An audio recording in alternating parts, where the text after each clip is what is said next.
चाहिँ स्मृति सिकाइसँग सम्बन्धित छ, त्यसैले स्मृतिका लागि प्रभावकारी सिकाइ आवश्यक हुन्छ। सिकाइ र स्मृति मानिसमा हुने विशिष्ट गुण हो। स्मृति भयो भने सिकाइ भयो भन्ने मानिन्छ, सिकाइ भयो भनेको पनि स्मृति भयो भन्ने हो। यी दुवै एकअर्कासँग चाहिँ अन्तर सम्बन्धित छन्। जति प्रभावकारी सिकाइ भयो स्मृति त्यति नै राम्रो हुने गर्छ। सिकाइका विधि र तरिका, सिकाइको वातावरण र अवस्था, सिकाइको रुचि, क्षमता र आवश्यकता जस्ता कुराहरूबाट चाहिँ सिकाइ प्रभावित हुन्छ। अथवा सिकाइ कति हुन्छ, कस्तो हुन्छ भन्ने सन्दर्भमा चाहिँ हामीले के भन्न सक्छौं भने सिकाइका विधिहरू कस्ता छन्, सिक्ने अवस्थामा सिकाइका वातावरणहरू कस्ता छन्, सिकाइको रुचि, क्षमता र आवश्यकताहरू कस्ता छन्, यी जस्ता कुराहरूबाट चाहिँ सिकाइ बढी प्रभावित हुने गर्छ। र स्मृति अभिवृद्धि गर्ने केही उपायहरू अवलम्बन पनि गर्न सक्छौं हामीले, किनकि स्मृति जति बढ्यो त्यति नै सिकाइ प्रभावकारी हुने कुरो हो। हामी शिक्षक बन्न लागेका विद्यार्थी अथवा हामी शिक्षण समूहका मानिसहरू, हाम्रो जिम्मेवारी भनेको सिकाइ प्रदान गर्ने हो। अझ त्यो सिकाइलाई कसरी प्रभावकारी बनाउने हो भन्ने सन्दर्भमा बढी सिकाइ केन्द्रित हुन्छ। त्यसकारणले गर्दा पनि सिकाइलाई कसरी प्रभावकारी बनाउने, सिकाइलाई कसरी सम्बन्धित बनाउने भन्ने कुराहरू चाहिँ हामीले यो सिकाइसँग सम्बन्धित हुन्छ। अर्थात् सिकाइलाई कसरी प्रभावकारी बनाउने भन्ने सन्दर्भमा चाहिँ हामीले यसलाई सिकाइका वातावरण, तरिका, यसका अवस्था, सिकाइहरूका रुचि, यी चिजहरूमा चाहिँ हामीले विशेष त ध्यान दिनुपर्ने हुन्छ। र अब यस्तो सिकाइलाई प्रभावकारी बनाउने सन्दर्भमा हामीले के गर्न सक्छौं त, त्यस्तो विधि प्रविधिहरू हामीले के अवलम्बन गर्न सक्छौं त भन्ने सन्दर्भमा चाहिँ यसका टेक्निक्सहरू के हुन सक्छन् त। पहिलो एक नम्बरमा छ सिकाइ प्रति रुचि तथा प्रेरणाहरूको विकास गर्ने। रुचि तथा प्रेरणाहरूको विकास गर्यौं भने पनि हामीले के गर्न सक्छौं, सिकाइलाई प्रभावकारी बनाउन सक्छौं। अब यो भित्र अर्को हेर है त, रुचिपूर्ण विषयमा सिकाइहरू आफै प्रेरित हुन्छ।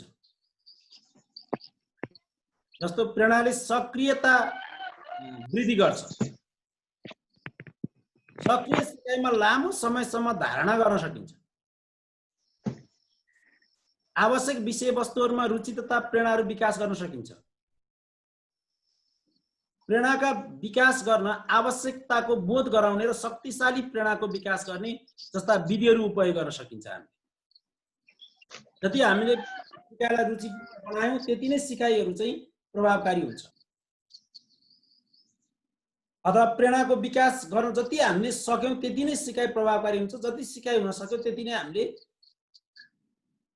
मेमोरीलाई हामीले विकास गर्न सक्छौं। त्यो भएर मेमोरी इम्प्रुभ गर्ने, मेमोरीलाई बढाउने यदि हामीले चाह्यौं भने हामीले प्रयोग गर्ने भनेको developing the interest and motivation toward the learning नै एउटा टेक्निक। हजुर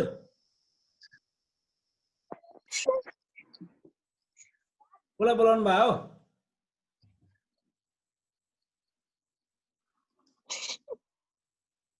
टेकमाया? हजुर कसलाई बोला? मैले त हैन। कसले हो? उसले हो के अरे सिसमले हो? मैले त हैन।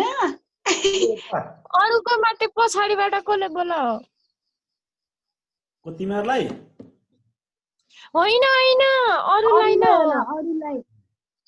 ल, अर्को over learning techniques for improving मा ओभर लर्निङ चाहिँ अर्को आवश्यकता हुन्छ।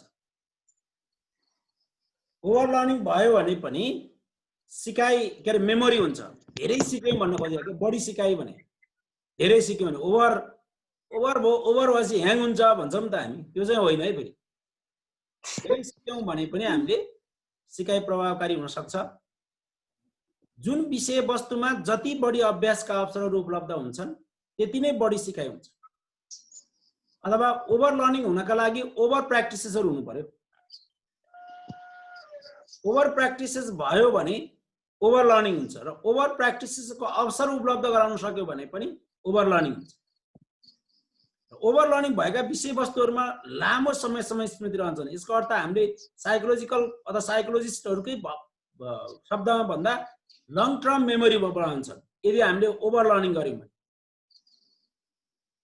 तसर्थ हामी के भन्न सक्छौं भने बढी सिकाइ गर्नु स्मृतिको वृद्धि गर्ने उपाय हो जति बेला हामीले प्रयोगको सिद्धान्तमा आधारित भएर हामीले सिकाइलाई बढी प्रयोग गर्यौं भने त्यो ओभर लर्निङ हुन्छ हामीले एक्सपेरिमेन्टलाई चाहिँ बढी प्रयोग गर्यौं भने कक्षा कोठामा हामीले सामग्रीहरू उपलब्ध गराएर त्यो सामग्रीहरुमा विद्यार्थीहरूलाई चाहिँ सहभागिता गराएर उनीहरु आफैलाई सामग्री निर्माण गर्न लगाउने अनि उनीहरु आफैलाई त्यो प्रयोगमा ल्याउन लगाउने भयो भने त्यहाँ ओभर लर्निङ हुन्छ जहाँ ओभर लर्निङ हुन्छ त्यहाँ के हुन्छ मेमोरी पनि लङ टर्म हुन्छ त्यसकारणले यो एउटा टेक्निक हो भनेर भन्न सक्छौं अर्को मिनिङफुलनेस अथवा अर्थपूर्णता हामीले अर्थपूर्ण रूपमा सिक्न सकेनौं भने त सिकाइ नै हुँदैन अर्थपूर्ण भयो भने हामीले धेरै लामो समयसम्म हामीले स्मृतिमा ल्याइराख्न सक्छौं यो हो कि त्यो अथवा के चाहिँ हो भन्ने कुराहरुमा हामीलाई यदि दोधार स्थिति रह्यो भने सिकाइ प्रभावकारिता हुँदैन त्यसकारणले मिनिङफुल सिकाइ अर्को यसको टेक्निकको रूपमा हामी हेर्न सक्छौं सिक्ने विषयवस्तुहरू अर्थपूर्ण भएमा यस्ता सामग्रीहरू बढी समयसम्म सम्झन सकिन्छ र अर्थपूर्ण विषयवस्तुहरू स्पष्ट बुझिन्छ स्पष्ट विषयवस्तुहरू लामो समयसम्म स्मरण गर्न सकिन्छ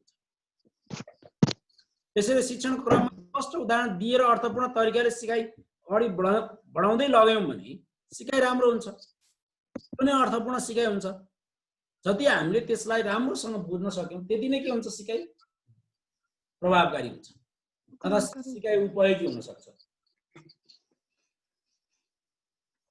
त्यसकारणले अर्थपूर्ण सिकाइ अर्को टेक्निक्स हो के गर्ने मेमोरी इम्प्रुभिङ गर्ने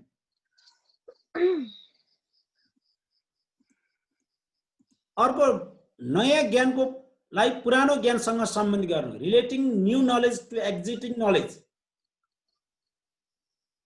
नयाँ ज्ञान भने के पुरानो ज्ञान भने के नयाँ ज्ञान भने सिक्नुपर्ने ज्ञान पुरानो ज्ञान भनेको सिकिसकेको ज्ञान यो सिक्नुपर्ने ज्ञान र सिकिसकेको ज्ञानको बीचमा रिलेटिङ गरेर यदि अध्ययन कार्य गरियो भने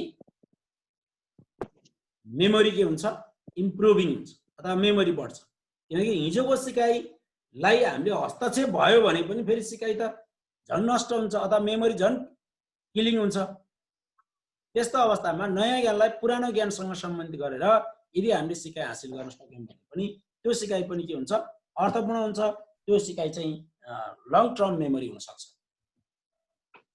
कुनै पनि नयाँ ज्ञान सिकाउँदाखेरिमा त्यसलाई छुट्टै रूपमा ग्रहण गर्नुको सट्टा पुरानो ज्ञानसँग सम्बन्धित गरायो भने पनि के हुन्छ सिकाइ राम्रो हुन्छ अथवा सहचार्य गराउँदाखेरिमा सिकाएका नयाँ विषयवस्तु स्मरण गर्न सजिलो हुन्छ पुराना विषयवस्तुलाई चाहिँ हामीले त्यसलाई सहचार्यको आधारमा अगाडि बढायौं भने सिकाइ उपयोगी हुन्छ र यस्तो सम्बन्ध स्थापना गर्दा समरूप सामिप्यता र भिन्नतासँग सम्बन्धित गराउन सकेमा स्मृति बढी जान्छ यहाँ हेर त यो तीनटा शब्दहरू बनाएछ एउटा समरूप सामिप्यता र भिन्नता यो यसको उदाहरण कसले भन्न सक्छ सबै सुत्दै के निदाइ के निद्रा उठेले हेलो हजुर निदाइ के हैन मैले के प्रश्न सोधे यो समरूप सामिप्यता र भिन्नताको के हो भन्नु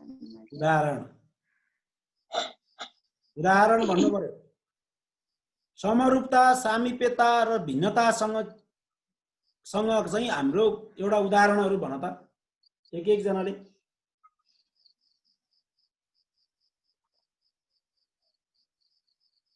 फेरि बोल्छु त्यो होला नि त। समरूपताको टेकमायाले भन त।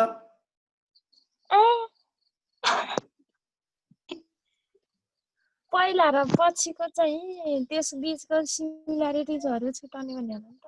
हो, पहिला हामीले कुनै सिकेका कुराहरू र अहिले सिक्नुपर्ने कुराहरूको बीचमा सिमिल्यारिटिजहरू के छ त्यो समरूपता कुराहरू खोज्ने। जस्तै त्यो वृद्धि र विकासको पढ्दाखेरि गुड भन भन हुन्छ के भन्नु, भन पहिला वृद्धिको पढ्यो पछाडि विकासको पढ्दाखेरि तिनीहरू दुइटाको त्यो सिमिल्यारिटिजहरू छुट्याएर पढायो भने अलिकति हुन्छ नि। त्यो जस्तै उदाहरण चाहिँ वृद्धि पनि विकास पनि अर्को पहिला पढेको विषयगत रूपमा विषयको समरूपता दिनु पर्यो। जस्तै हामीले अहिले के गरेका छौँ भने मेमोरी पढिरहेका छौँ नि, हो मेमोरिज पढिरहँदाखेरिमा हामीले रिटेन्सन त पढिसके हो नि। हजुर, रिटेन्सन भनेको भण्डारण गर्नु हो र अब त्यो भण्डारण भएको कुरालाई चाहिँ प्रयोगमा ल्याउनु चाहिँ मेमोरी हो भनेर यदि हामीले यसरी भन्छौँ भने त्यो चाहिँ समरूपता हो क्या। भनेको अघिल्लो पढेको रिटेन्सन भयो, पछि पढ्नुपर्ने के भयो मेमोरी भयो। यो दुईटा बीचहरूको बीचमा चाहिँ के समरूपता छ त भन्दा यो दुवै चिजहरू के हो प्र्याक्टिसेस भएर हाम्रो अचेतन दिमागमा भण्डारण हुनु चाहिँ जरुरी छ है। हाम्रो पहिला सेन्सर रजिस्टर भएर त्यसलाई सर्ट टर्म मेमोरीबाट लङ टर्म मेमोरीमा ल्याउनु चाहिँ जरुरी छ। त्यो दुईटै कुराहरू त हामीले पढाएको थियौँ नि। रिटेन्सनमा पनि सेन्सर रजिस्टरका कुराहरू, सर्ट टर्म मेमोरीका कुराहरू, लङ टर्म मेमोरीका कुराहरू पढाएको थियौँ र त्यसमा रिहर्सल रिट्राइबल भन्ने कुराहरू पनि हामीले गरेका थियौँ। भनेपछि त्यो चाहिँ समरूपता भयो नि। अब सामिप्यता के हो त? कसले भन्ने सामिप्यता? कसले भन्नु? सामिप्यता के? त्यस्तै उदाहरण देऊ त। अत हराई सिसम हजुर बुझिस क्या? सुते हैन भन्न त। खोइ के हो सामिप्यता भने त। अब समरूपता भनेको उस्तै सामिप्यता भनेको त्यो दुईटा विषयवस्तुको सम्बन्ध के छ भने जस्तै रिटेन्सन नभइकन मेमोरी हुँदैन भनेको थियौँ नि हामीले। त्यो सम्बन्ध हो क्या।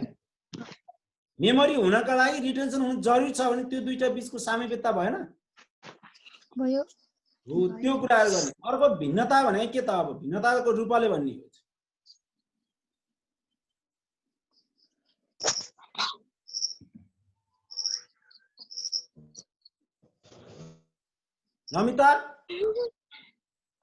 नमिता बोल न, अलिकति बोल्न नि पर्यो क्या। तिमीहरू बोल्दै बोल्दैनौ क्या।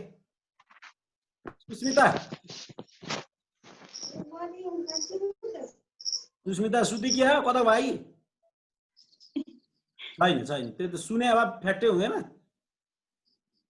त्यो दुईटा सब्जेक्ट बीचको डिफरेन्स, दुईटा सब्जेक्ट बीचको डिफरेन्स जस्तै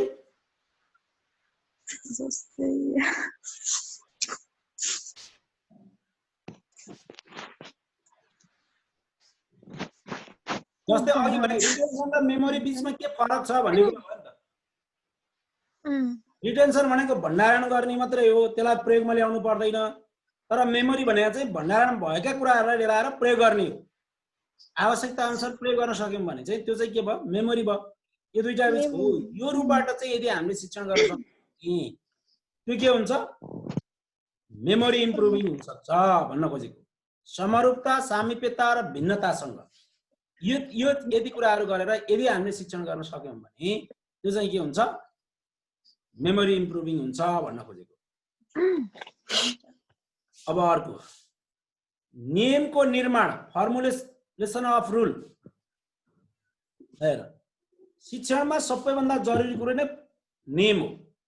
शिक्षणमा आफ्नै नियमबाट सञ्चालन हुनुपर्छ। यी नियमबाट पढ्यो भने यस्तै हुन्छ, कहिले 100 जना हुन्छ, कहिले 8 जना झर्छ। हो कि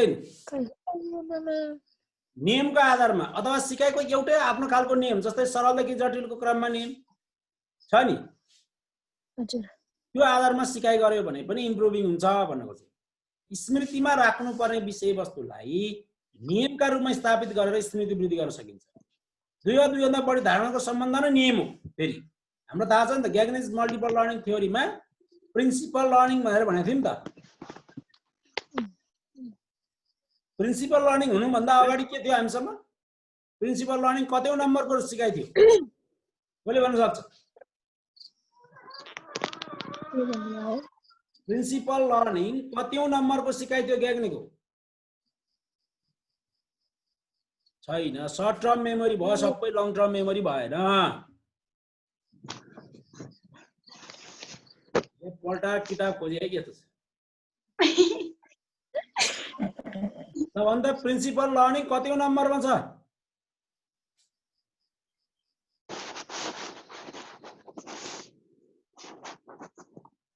पण्डितले कथा पढाएको थियो भइगयो।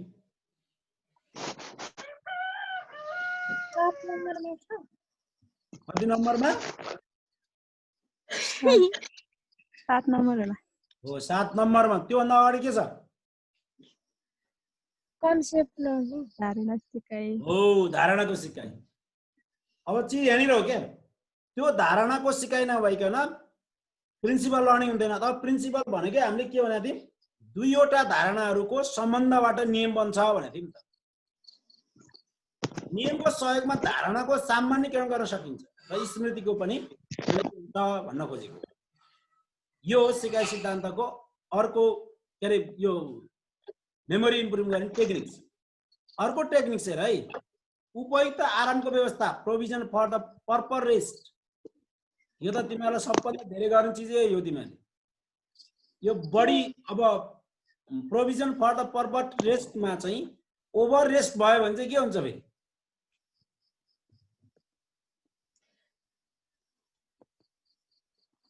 ओभर रेस्ट भयो भने सिकाइ हुँदैन। जस्तै तिमीहरू चाहिँ अब पढ्ने भन्दा धेरै रेस्ट गर्ने गर्छौ नि त, त्यो अनि झनै फर्गेटिङ हुन जान्छ। अब सिकाइ क्रियाकलापको क्रममा बीचबीचमा आराम गराउँदा निन्द्राका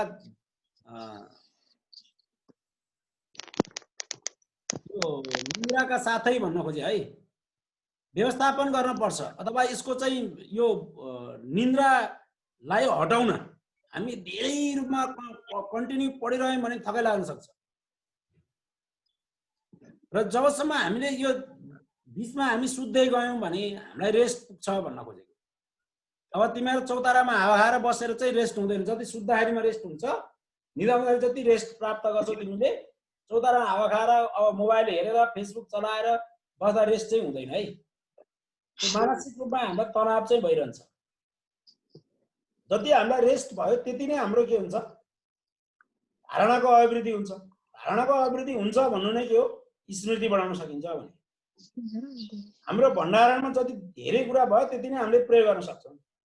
हाम्रो भकारीमा धान छैन भने हामी त्यो धेरै प्रयोग गर्न सक्दैनौँ भने यस्तै हो। अर्को नेमोनिक विधि प्रयोग, युजिङ द नेमोनिक्स डिभाइसेस। के होला यो नेमोनिक डिभाइसेस हो?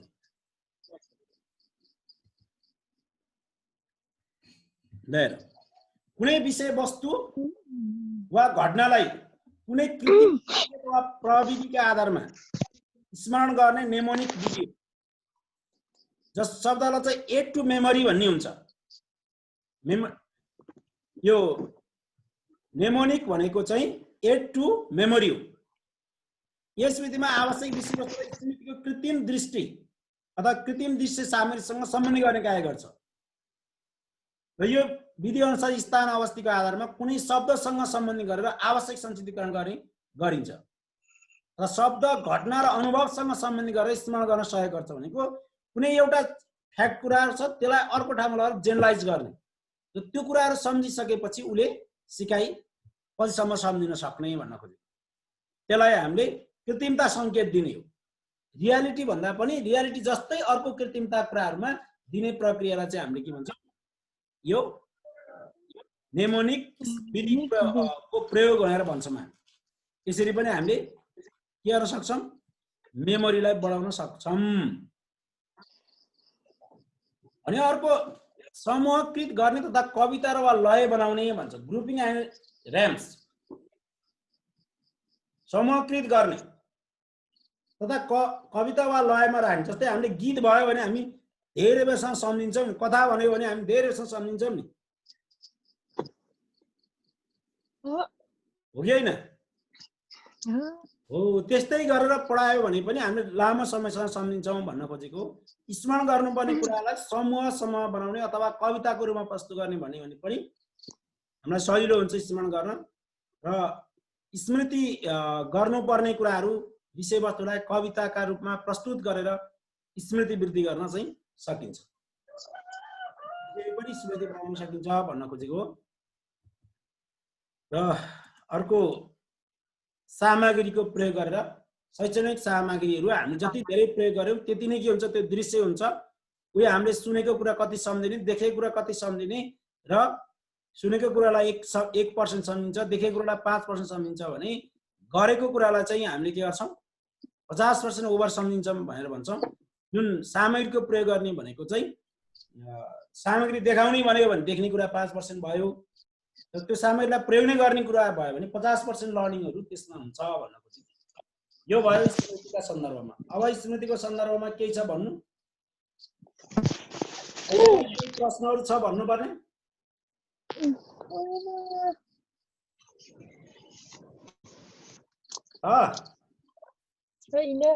अब हामी सम्झिरहेछौं भने अब त सजिलो बिर्सिने के भन्नै नपर्ने स्मरणका कुराहरु गर्छौं है त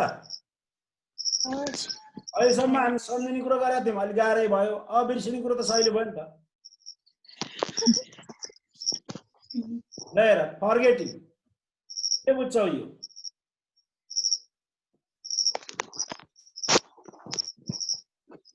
forgetting as encoding failure information never enters long term memory हेर त यहाँ एउटा फिगर छ यो फिगरले के भन्न खोजेको छ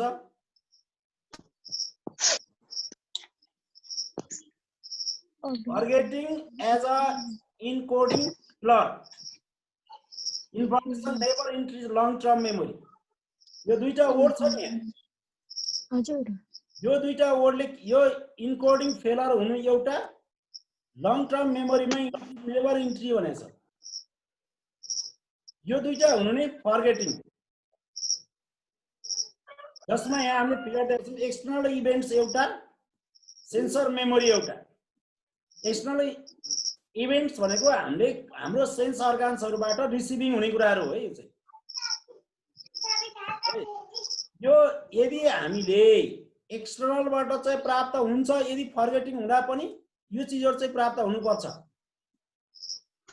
मैले तिमीलाई सधैं भन्ने गरेको थिएँ नि नजान्ने हुनलाई अथवा बिर्सनलाई के हुनुपर्छ थाहा चाहिँ पाउनुपर्छ तिमीले सुनेको जान्दै नजानेको थाहै नपाएको कुराहरु बिर्सन्छौ र तिम्रो गल्तीमा 5 रुपैयाँ भयो भने त्यो 5 रुपैयाँ हराउने सम्भावना हुन्छ भएन भने हराउँछ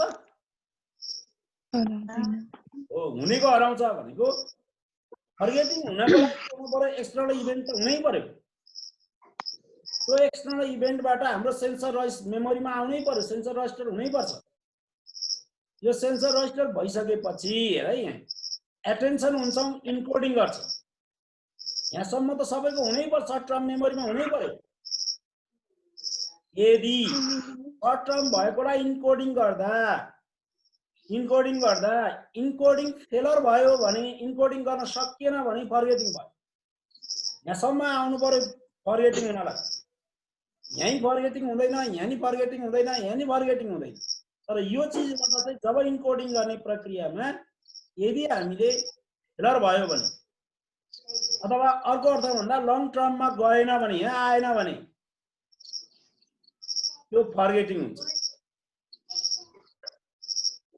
त्यो भएर फर्गेटिङ हुनलाई के पर्यो इन्कोडिङ फेलर हुनु भनेको यहाँ भयो नि encoding failure never long term भनेको यो यहाँ ठ्याक्कै ब्लक भयो नि यहाँ हेर त यो ब्लक देखाछ नि यो ब्लक भयो भनेको लङ टर्ममा गयो जान्छ त के भयो फेरि मेमोरी भयो नि त यो हुन साथ त के भयो मेमोरी भयो फेरि यो भने त मेमोरी भयो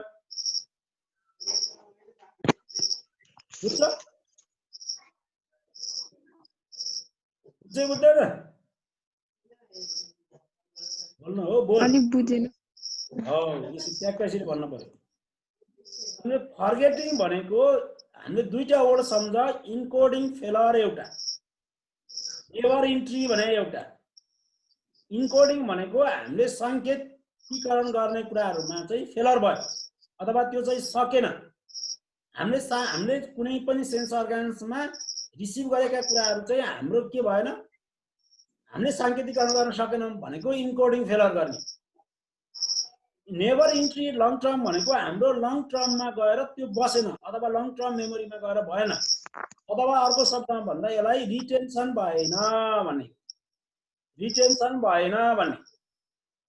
अब फर्गेटिङको प्रक्रियाको कुराहरु हेर्ने हो भने हामीले एक्सटर्नल इभेन्ट्स भनेको जसलाई हामी के भन्छौं यो भनेको रिसिभिङ गर्ने हो अथवा हामीले बाह्य वातावरणबाट भएका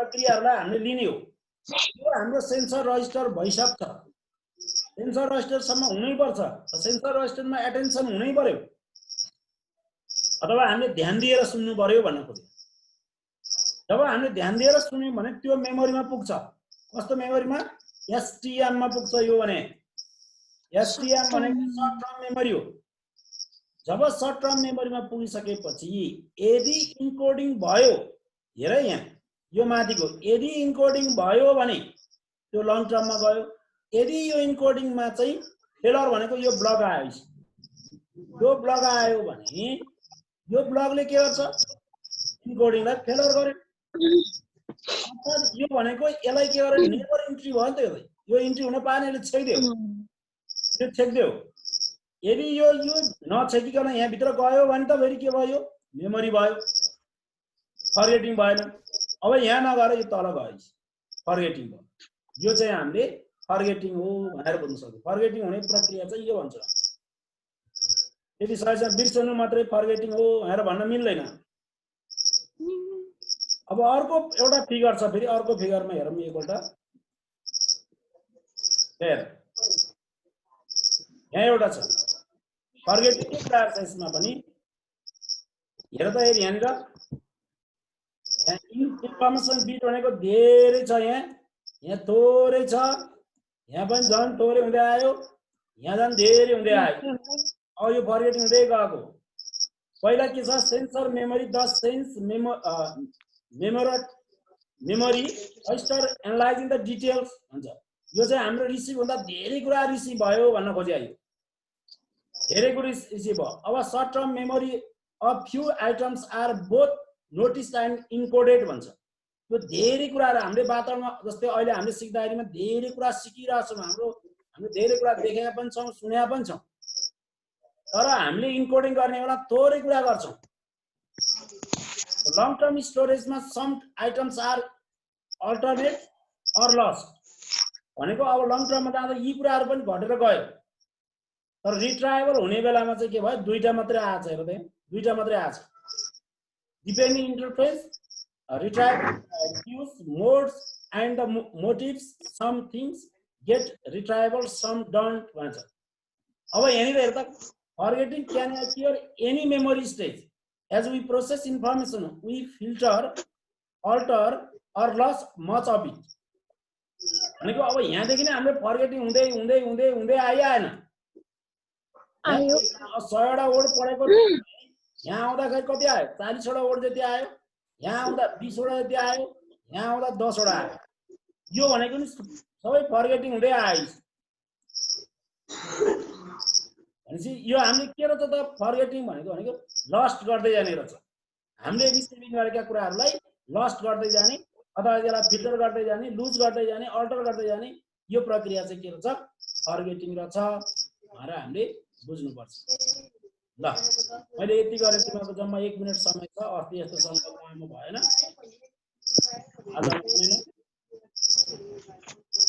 तर तिमीहरु पढ्न चाहिँ एकदमै थोरै विद्यार्थी आछ हिजोलाई एकदम थोरै विद्यार्थी आछ जम्मा पूजा आयो अनिता आयो रूपा आयो सुस्मिता आयो करिश्मा आयो एबिना आयो नमिता आयो सिसमा आयो टेकमा आयो अब भन्ने कताको हरायो अनि त्यसपछि नवीना कट्टल हरायो अनिता समझ में आ रहा है?